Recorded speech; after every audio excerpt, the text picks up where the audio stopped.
Hi, this is Bricktsar, and it's time to take a look at a retro set, a vintage building set with people. This is set 268, Family Room. It's from 1978. It's a set that I would not have had when I was a kid, but it reminds me of what it was like being a kid. So let's take a closer look at this set. Okay, first we'll take a look at the box, and I like these old style Lego boxes from the late 70s where you could open them up and store your pieces on the inside. And I think there used to be a plastic cover that went here. This box has been torn off, and I have my pieces in here in bags.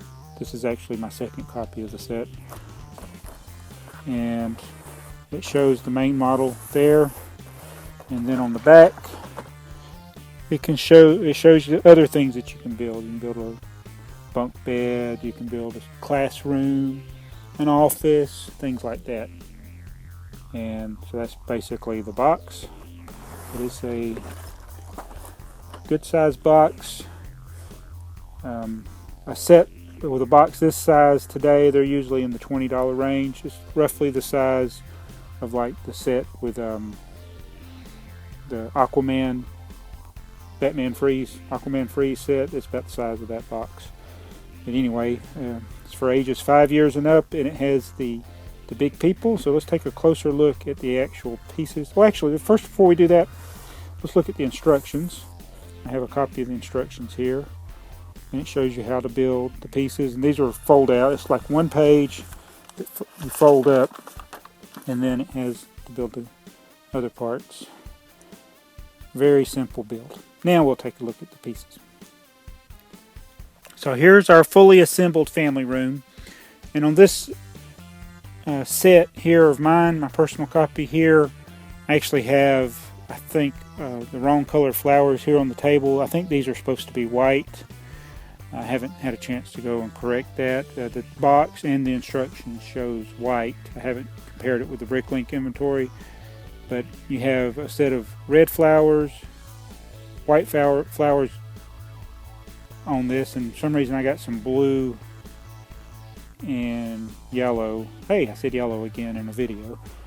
Anyway, so I got to correct those on this model. I just never got around to it, but it does have most of the important pieces. If we look over here at the fireplace, I'll turn it where you can see you got two 1x3 yellow bricks, said yellow again, that are in the fireplace, and it has a sticker that goes over the assembly here. So pretty much once you put it on there, you can't take it apart again without messing the sticker up. But it's got your utensils for the fireplace there. And then take a closer look at the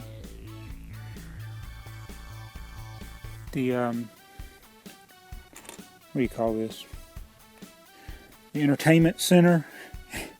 And I really love this. This is my favorite part of the family room. I think those things up here at the top, I think those are speakers. Somebody comment if you think there's something else. I think they go to the phonograph there. The old-fashioned records, or as my kids referred to them when they were little, wow, those are really big CDs. But I still have tons of my LPs, and I've even acquired more. There's a different sound you get when you listen to an LP. There's a side issue here.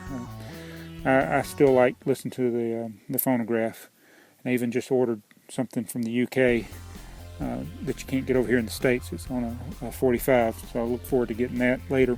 But anyway, it reminds me of growing up as a kid. We had the entertainment center that was basically a big piece of furniture, had speakers and the turntable, and I remember listening to our Beatles albums, and also my parents listened to Roger Whittaker and Simon and Garfunkel, but I survived that.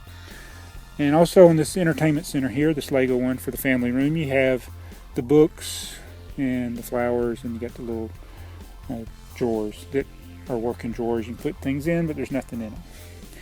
Then the next thing we'll scan over to is the TV, which interestingly is a show about a guy and some flowers next to him. Are they watching a home movie? No, because they didn't have VHS back then, I don't believe. And then you got the furniture, which is a pretty neat little build, the furniture.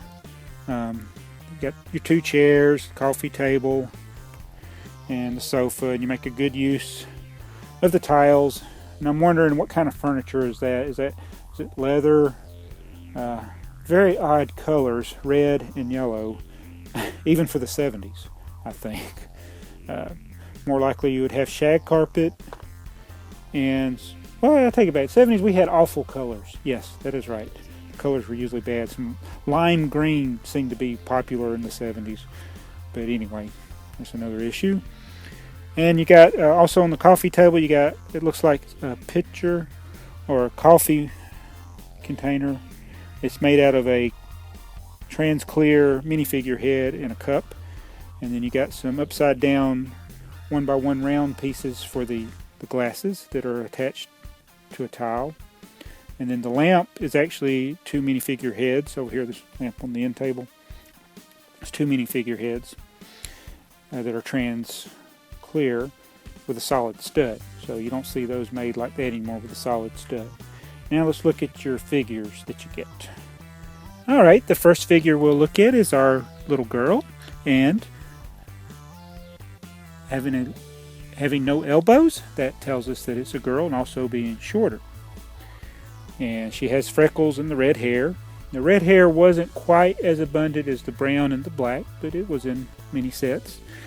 And so we have our little freckled red-headed girl with her white dress. And the yellow, I should mention, there we go, the yellow again, that's her legs. Everybody was yellow in the 70s in the Lego world. Let's look at another figure.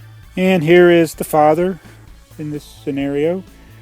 You can tell it's a man because they don't have the fluffed out area to make a dress. That's like the daughter had, no 45-degree slopes. And as always in this world of the maxi-figures, the men are tall and slim, and he has glasses and brown hair. And here's another figure. Now, you're looking at this and you're probably thinking this is a man. No, this is either a baby or a toddler. In 1978, I believe that was the first year they started introducing the minifigure, but in the building set with people sets, the minifigures are either babies or toddlers.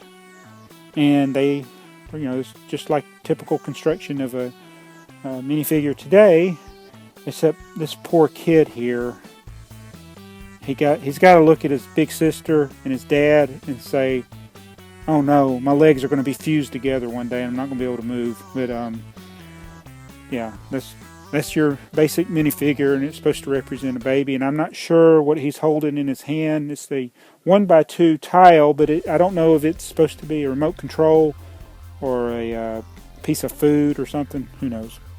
Let's look at the other figure. And the other figure is the minifigure with girl hair, pigtails. And she's holding what I think is a rattle. I'd have to go back and look at the inventory, see what they call it. It's either a giant lollipop or a rattle. I think it's a rattle. And basically it's a sticker piece on the back of there. And I don't think I have all the stickers. I think there might have been 2 rattle pieces or 2 stickers that came with the set. I can't remember, but I have enough to make the way it is in the picture and on the instructions. Again, poor girl, she's got to look at her sister and realize that her legs are going to be fused together one day. But they used the minifigures to represent toddlers or babies. So that's all the figures you get in this set. So there you have it, the family room or living room. And there's going to be some more that we're going to be reviewing. There's bathrooms, kitchens, and they all had this open look so you could play with them. And I believe these, of course, were designed or marketed towards girls for the most part, but being that they didn't have the pinks and pastels, I think maybe boys could play with them too. I don't ever remember wanting to play with the ones that were the home based, like the kitchens, living rooms, bathrooms, things like that. I did like the larger building sets with people, which we'll eventually get to those. But this is the family room, or as we call them here, a living room. That's where you got your TV, your stereo, and this is from the late 70s, 1978. So I think after watching this or making this video, I'm motivated to go pull out one of my old LPs and listen to them, maybe some Paul Revere and the Raiders. So please comment, rate, and subscribe, and thanks for watching Bricktsar.